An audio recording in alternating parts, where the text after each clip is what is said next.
Hello and welcome to another edition of It's About Money. I'm Nanette Nocon. Thanks for joining us. Today we bring you the American Red Cross. We have two wonderful representatives from the Greater Rochester chapter. To my right is Liz Hill, the Director of Financial Development at the American Red Cross in Rochester. Welcome. Thank you. Appreciate you being here. And to her right is Nancy Chesterton, the Assistant Executive Director at the American Red Cross here in Rochester. Thank you for being here. Thank you.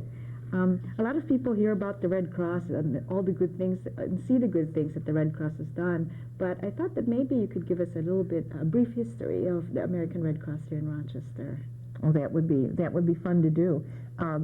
Most people don't know, but Rochester has a very proud history with the American Red Cross. The Rochester chapter was the second chapter of the American Red Cross that was founded in the United States, and the first Red Cross chapter was our neighbor in Dansville. Clara Barton, the founder of the American Red Cross, had come to Dansville back in 1817 and was taking advantage of the baths that they had in the Dansville area. And she had been very active in the effort around mobilizing from the Geneva Conventions. And so Rochester became the second chapter that was founded in the United States, and we're very proud of that fact. Rochester was mobilized back in 1818, and that was at the time that there were fires, terrible forest fires in Michigan, and the whole country mobilized to help. And Red Cross chapter here in Rochester really was activated at that time to help respond to those forest fires in Michigan. And we continue that history today of helping and reaching out in our community. Certainly the chapter remained active, but then in 1918, at the start of World War I, that's when the Rochester community truly mobilized, and I believe the numbers that we have documented were something like 88,000 volunteers from the Rochester area were involved in helping support Red Cross efforts during World War I, and packing and shipping and sending handmade items and supplies to our troops that were overseas. And so certainly Red Cross in our community has a proud history. We were also the first civilian blood center that was founded in the Red Cross system in this country, and that was back in 1948, and that was founded by, the leader was Al Siegel, who was a very well-known person in the Rochester community that was instrumental in starting the blood program, the first civilian blood program, right after following World War II.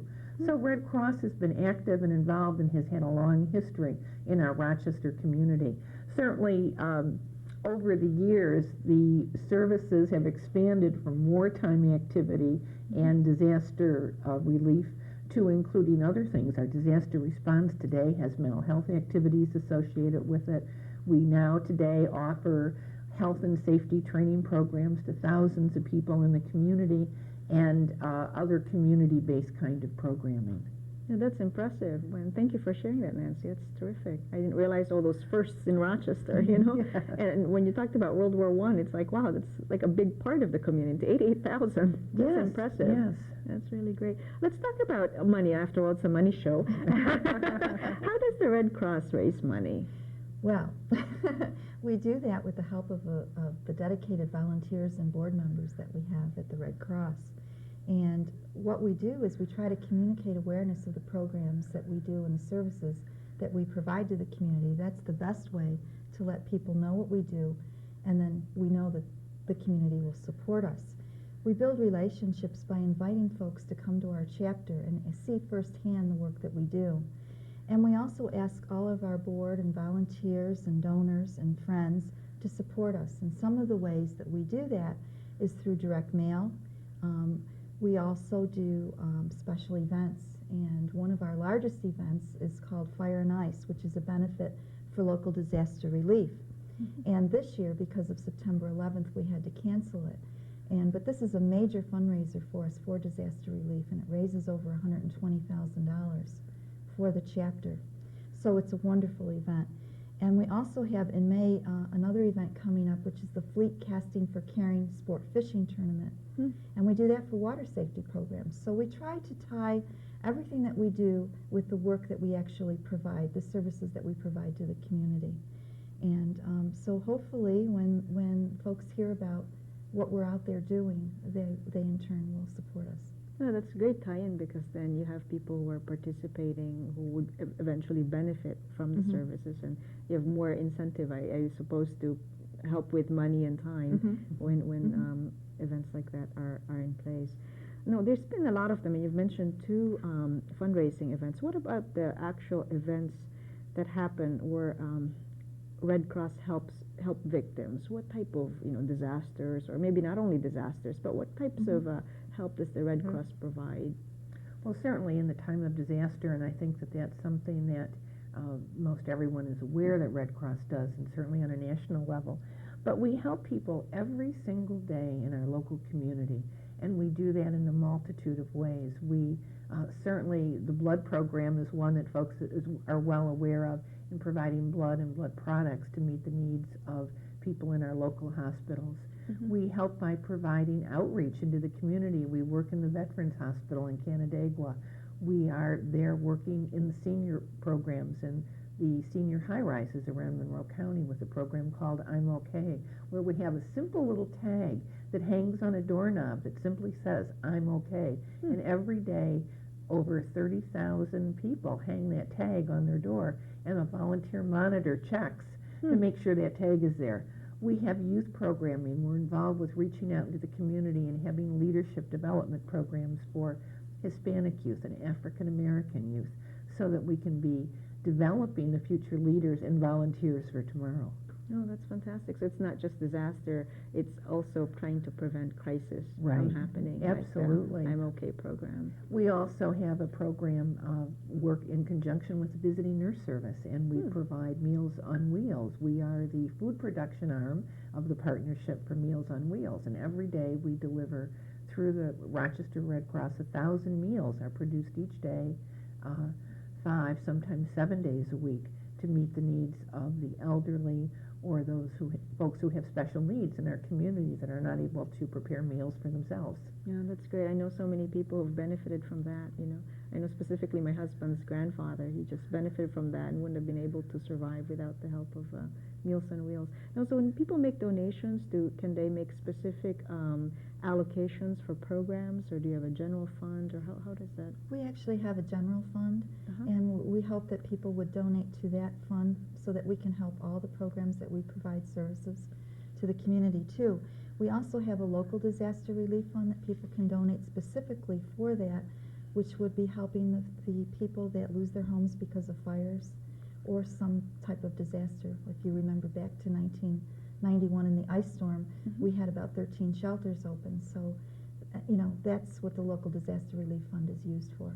Sure, and you never know when disasters will come up, That's so you right. always have to have So a that's reserve. very important to have a reserve there. Now, if a person wanted to designate a specific gift, is that typically honored? Like if someone wanted to say, well, I want this to go for Meals on Wheels or I'm OK program, is that something that Absolutely. We always honor whatever our donors' intents are. Yeah, great. No, that's fantastic. Now, there's been other fundraising efforts. When we saw the September 11th fundraising, saw you folks on television and all the volunteers, from little kids to older people, and they're doing all sorts of fundraising, from collecting pennies and all sorts of things like that. Are those types of events pretty typical, or is that because it was a major event that affected the whole country that people came up with these different creative fundraising techniques, or is that typical? Do people usually do that? That was a very interesting time. September 11th was the worst disaster that the Red Cross has ever had to experience. And so we've never had to deal with anything like that. And I think what happened, we think, is that it was such an emotional time for the community that people really decided they wanted to do these special events. And it was just amazing to us. I mean, within hours of when the tragedy struck, people were in our offices, asking what they could do. They were lining up to donate blood. It was a tremendous outpouring. That's not normal. That was very unusual for us to have, 600 people standing outside waiting to help. And, and it was very overwhelming. In fact, almost a week later, I actually got to leave work, and it was still a little daylight out, and I actually came down Penfield Road, and I was just in awe of everywhere I looked, somebody was doing a fundraiser, whether it was a haircut or a nail salon or you know, a local restaurant. There was a sign outside that said proceeds to the Red Cross. It was pretty overwhelming to see that, and it was absolutely wonderful. Heartwarming. We were, I think, truly, and I can speak for, without any hesitation, all of us at Red Cross were absolutely touched by the caring and the concern and the compassion of the people in our community for what happened with the terrorist attack. And people were it was heartwarming, the care and concern. We were really proud to be able to participate with that kind of outpouring in our community. Yeah, it's rather impressive. Actually, we had a guest from California, and he said, you know, I'm surprised in Rochester there aren't as many flags around as there are in California. There, every house had at least one flag hanging. Here, I don't see as many. I said, oh, there's quite a few. But you know what? You'll be impressed how much money people gave, how much they opened their wallets, even though the economy was terrible. People weren't getting raises, some were losing their jobs. They just opened their wallets to say, what can I do? You know, if I couldn't give the money, what can I do to raise the money? You know, which I thought was very, very impressive. Now, of the money that you raise here in Rochester, do most of those funds stay in our community, or is there do you send funds through the national organization? How does Well, that? specifically for September 11th, the funds that were raised, which was $6.5 million, which is really amazing. All that money was wired to National Red Cross to support the relief efforts. We did have some costs, and they were less than 1.5% of costs. And those costs are actually covered by the interest of the funds that are raised. So, as you can see, we're really very proud of the work that we do here in Rochester and the ability that we have to get the money right where it's needed right away. No, sure, that's perfect. That's great. And as Liz said, some of those costs were things that for processing credit card charges and the kinds of things that typically we would, when you are a recipient of financial contributions, that you have to process and track. And those are the kind of things that were the cost associated. And Liz, you may want to comment more on that. Well, in fact, like the stationery, the postage, because if you make a gift, you're going to need a response from us for your income tax purposes. Sure, absolutely. So those are the type of things that we have. But being 1.5%, we're very proud of that rate. Oh, I don't think any other organization can say that. And we can do that because we're volunteer driven. And so many people showed up to volunteer along with our other volunteers. We have a cadre of volunteers of over 1,000 people in the community. And so they actually came in and they stuffed envelopes and did wonderful things. We had folks that came to us from the Art Gallery and Strong Museum who actually came into the office and did data entry for us so that we could merge the letters and get the letters out. So it was wonderful. And the folks from the banks, ESL Federal Credit Union and JP Morgan Chase. I could, every single one of them. Manpower sent people to help us. So Wonderful. With that outpouring of support, we're able to do so much for the community and for the world. It's wonderful. Yeah, thanks It for really sharing is. that. You know, when people talk about 1.5%, it's such it's a small number, but yet you wonder, okay, where does that go to? But you're absolutely right. You're depositing the pennies that people collect. You're cashing checks. You're processing credit cards. You're putting stamps on the envelopes. I mean, there is a cost to processing the donation, and it's terrific that you can limit that to you know a small amount. And have all the volunteers to donate time, labor. Really, that's fantastic. That's And then great. on the other side, the wonderful news is that all that money that was raised is helping over 34,000 families. We're still providing meals, and our numbers are over 12.5 million meals and snacks that we have provided in the New York area alone. And the health counseling that we've done, hundreds of thousands of people have come in for counseling. So it's overwhelming. And the other wonderful thing is nationwide, we've had 54,000 volunteers involved in this whole tragedy. So it's a lot of people coming together to help. That's terrific. As we said, Nancy, it's heartwarming the way we come together. And I think, as Liz had mentioned, one of the wonderful opportunities that Red Cross has had, is to partner and work in collaboration with, with other, I've got a frog here, with other community organizations. There's a partnership, Mhm, like it said, the mhm. art gallery and Mhm. other people coming Well, in. for example, even DePaul, that was a wonderful relationship that we had with that organization.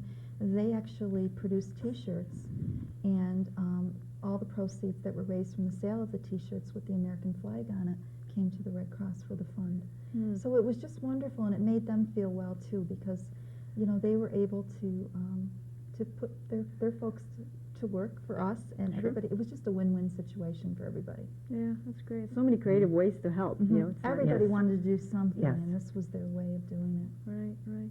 Now, I know that one of the things that people really did in a tremendous way is donating blood. And then now blood donations are still needed, right? Yes. Because isn't an expiration date on the Yes. blood that's Yes. donated, so if it's not used, got to keep a bank. Is that something that you're asking people to? Absolutely. There's always a need for blood. And one of the beauties in September, we were able nationwide to extend the blood that we had on the shelves across the country to a 7-day supply. And that's wonderful, so that if there is an emergency, you are able to respond quickly and you have blood readily available for transfusion. There's always a need for donation, and we encourage people to call the New York Penn Blood Region and find out where you can donate and make an appointment to do that. What is that again? The New York Pennsylvania Blood Okay, Region. all right. That's the office where the scheduling occurs for blood drives and to schedule your appointments. Okay, great. That's good to know. Thank you for sharing that. The last time I donated blood is I passed out. So I'm not a good candidate, but I should give it a try again. What are the other ways that people can donate to the Red Cross? I mean, you talked about time, talked about money. There's some advertisements sometimes that come out for other nonprofits. Do you take like donations of car or things like that? I mean, Yes, we do. Many people like to donate their cars to us, and that's another opportunity for them to do something and help us at the same time. It's just amazing. People can get very creative on how they want to help us. Sometimes businesses will donate advertising or allow us, because we need to get the word out of what our needs are and our story. And so lots of times we will always, we might get some ads in newspapers or, television type of things. And those are always welcome because they do help us. Sure. The more you can get the word out, Right. and the more exposure and more people think Right. about you and stuff like that. That's great. Now, how many people work at the Red Cross locally? Well, our employee base, if our paid workforce at the Red Cross is 73 employees. Our the largest part of our workforce is a volunteer workforce, and that is over 1,500 people who volunteer with our chapter throughout the year, either on a regular basis, weekly, bi-weekly, or occasionally to come in and help with special projects. I see. That's tremendous. 1,500. That's probably the largest volunteer base there is in our community. That's really great. Tell me about, I'm going to go back again to September 11th because I know there's this big controversy and we're not going to talk about that, but I just want to, there were people obviously that were affected that had some connection with some of the victims in New York City. Were there some families that were helped here in Rochester from the funds that were raised, or they're mostly? Yes, absolutely. We provided, and we still are providing, having contact with families here in Rochester who had loved ones in the New York area. A family who lost a son-in-law is one example. Others who have lost other family members. And Red Cross helped those families. We provided counseling to them. We were able to provide, in some cases, if they wanted the assistance, help pay for the travel costs to go back and forth to New York for funerals and other kinds of emergency situations. So we were able to work directly with those families here in our community. Oh, that's great. And now, do you seek out the families, or do they come and seek you? How does that process work? In an unusual situation like the World Trade Center attack, the family sought us out. We worked very hard to let folks know how they could contact us and to contact us, because we really didn't know what the family connections were outside of the immediate spouse that was certainly contacted in World Trade Center. But normally in our day-to-day operations, we do seek out people. We know if there's a fire, we're on the spot, we respond, our volunteers are there, and connect directly with the family at the time of the incident. If for some reason we're not able to connect with a family or an individual, we follow up and we make sure, and we're persistent in reaching out to try to make sure that we connect and folks know how we can help them. No, that's great. So you must have some sort of a networking relationship with the fire department, the police department, and that kind of thing to inform you of what's Yes, going on. we are, for our disaster response, we are contacted through 911 when there is an incident and we're on the call list so that we're able to respond and activate our disaster volunteer team. And that really helps us to be able to ensure that our services are provided quickly and we're there at the scene while the victims who need us are there. I see. Oh, that's great. That's great. I didn't realize that there was such a strong connection, that you're in the line for 911 contacts, which makes sense. I mean, that's really perfect. Now, how much of your volunteers actually, I can't remember the terminology you used, whereby they do an outreach type of support? There's a national, I mean, certainly New York State, but then like other probably floods, typhoons, hurricanes, earthquakes. Do you send people from here to other places as well? We do. We're very fortunate. We have locally about 100 what we call disaster action team members. Okay. And they are constantly training so that they can go out on other jobs, and we're very proud of that. In fact, in September 11th, over 100 of our volunteers were actually on the site there, either in New York City or in Washington, D.C. That's great. So yes, we do that. And aviation disasters we've responded to, for example, in Guam. There's just been hundreds. Oh, really? We're usually one of the foremost chapters in responding with our volunteers because they are so trained. Sure, and and it's continued tradition since 1800s. Yeah. That's really great.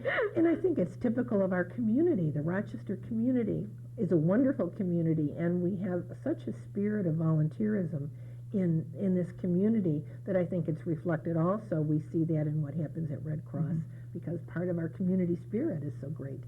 We have hundreds of volunteers, and as Liz was saying, in September, the World Trade Center, we had a wonderful response from mental health volunteers and men and women in this community who volunteer with the Red Cross that are licensed mental health professionals, leaving their families, their practice, their patients to take time to go and help victims in a crisis situation.